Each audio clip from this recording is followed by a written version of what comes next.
Ladies and gentlemen, boys and girls, welcome back. It is Dave, the Real Music Observer, observing real music in real time for real people, just like you right there, all right, and yours truly right here.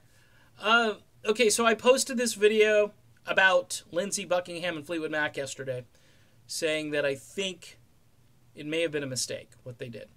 However, I'm saying, look, let's see what happens as far as attendance goes and response and so forth. What I'm really not digging, though, is, and this is social media across the board, the vitriol that's being aimed at Stevie Nicks, which I think it's unfortunate that maybe Stevie may have had something to do with this decision, you think, but,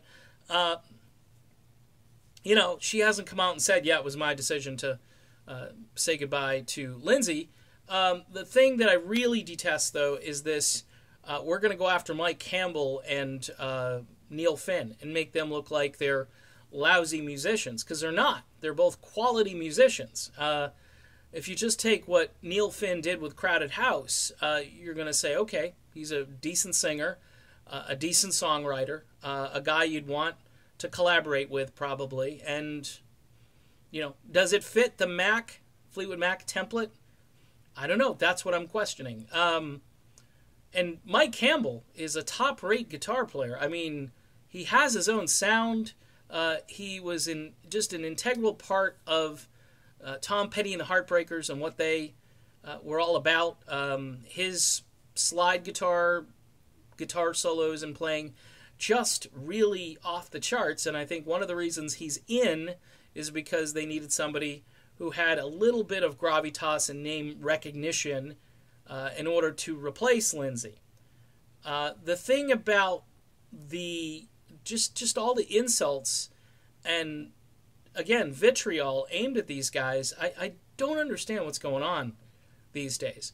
Now, when I'm critical of something, I don't just start name-calling. I don't call people all these names, and, I hear every day people send me messages, oh, you should see all the negative comments about you. And I'm like, great, that's terrific. If I read all the negative comments, I'd just want to shoot myself, and that's why I don't do it. That's why I didn't want to open up comments here on Twitter or Facebook or YouTube, for that matter, because it's just a jungle, and people can come and say what they want to say, and, they say words don't hurt you, but they can, after a while, they can get to you. You're thinking, wow, this person doesn't even know who I am. All I am is just a guy who's throwing some stuff out here, opinions, and you can disagree, you can not watch, okay, you can just turn it off and find something you like. Find an opinion that you like. I get this all the time. Well, I don't agree with you. Well, great. Look for something else to watch. Television, all the time. I turn on the news. I don't agree with it. I don't agree with 99% of it. What do? Do I keep watching? No, I actually turn it off because it's toxic, okay? And the treatment that these guys are getting is in that same category, okay? Now, if you want to critique, Mick Fleetwood or John McVie or Christine McVie or Stevie Nicks, because they were, I'm sure, together on this decision. They had to be. Critique it. Don't hurl vitriol, because that's not productive, okay? If you really want Lindsey Buckingham back in the band, for instance, petition, something, anything. Change.org, I don't know, just to raise awareness. Hey, Fleetwood Mac, we want Lindsey in the band, something like that. Irving Azoff, okay, he's the manager. Tell you what, he's got the puppet strings.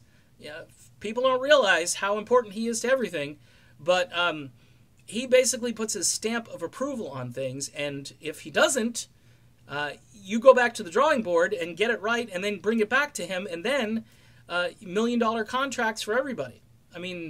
That's how it works, folks. So, again, I'm ending this video quickly here because I don't like to be angry about stuff, but I just wish people would be civil. That's all. Just be civil. Okay, and this is music. It's not the end of the world. If you don't like Neil Finn, okay, don't listen to Fleetwood. Go back and listen to the old Fleetwood Mac stuff without, it's just, they haven't recorded anything yet, and you don't have to go see him live if you don't want to. That's The best way to solve the problem, vote with your pocketbook. But if they sell out concerts, there's not much anybody is going to be able to do. All right? Done. See you soon.